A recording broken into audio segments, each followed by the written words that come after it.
As I mentioned, let's do some more on the Victorian election and the issue of religious discrimination, which has raised its head nationally after a controversy in Melbourne, of course, at the Essendon Footy Club. Family First are running candidates in every seat in the state election, and I'm joined now by their National Director, Lyle Shelton. Good to talk to you, Lyle. That's a big operation to run candidates in every electorate. You must be looking for a bit of a showing. Tell us about this religious discrimination issue. We know about Andrew Thorburn, appointed to head the Essendon Footy Club and then shunted out a day later because of his role at a Christian church. Does this need a law change?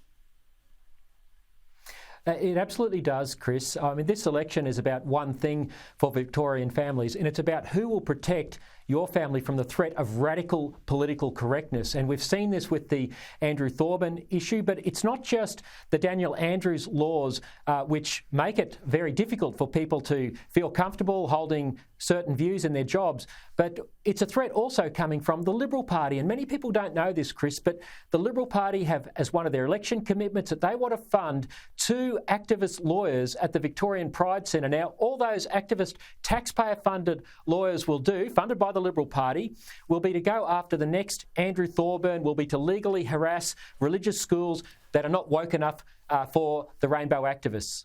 Yeah, well, I mean, I would have thought that the discrimination case is very strong for Andrew Thorburn. I think he might be taking some legal action, but I noticed that the Equal Opportunity Commission in Melbourne is headed by a former radical activist anyway, so it's a matter of the whole system is pushed this way. Surely it is already against the law to discriminate against somebody on religious grounds. The Essendon chair effectively admitted that by saying that he knew it was improper to ask questions about this during the interview. So how can someone be forced to resign on religious grounds? It just seems to be against all of the laws that we accept in this land.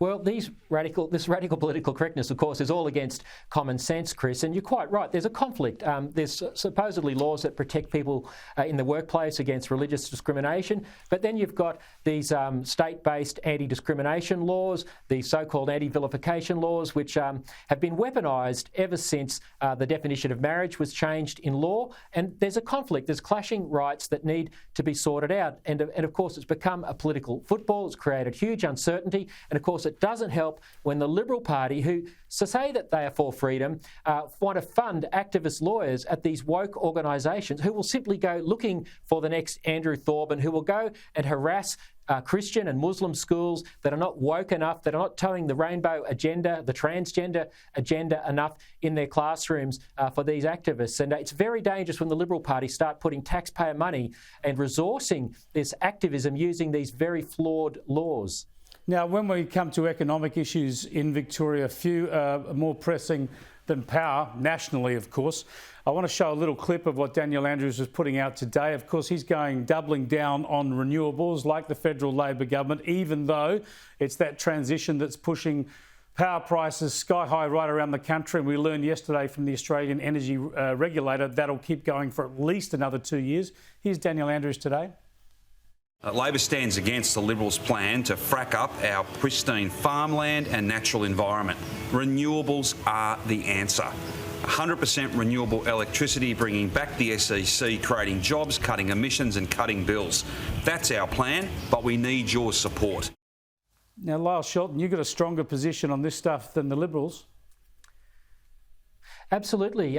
Family First is saying in this election to Victorian families that we will stop the closure of baseload electricity generation until such time as proper economic studies have been done, proper engineering analysis has been done. We know that windmills and solar panels made in communist China, probably by slave labour of Muslim Uyghurs, tragically, that they can't provide baseload electricity. They can't provide affordable and reliable electricity. We're familiar with those arguments here, but how are you going to be able to do this? I mean, are your preferences going to help Liberals take seats from Labor, or are you actually going to dissipate the vote on the Conservative side?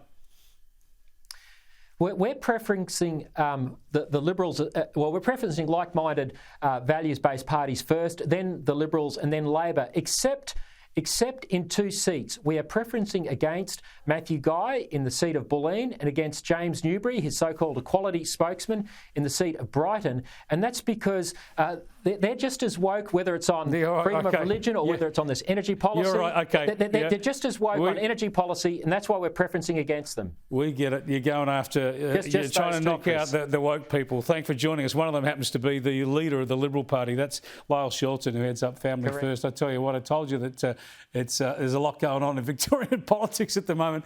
I don't know how much clearer it is after that, but Family First obviously got their agenda and some pain there for the Liberals out of those arguments as well.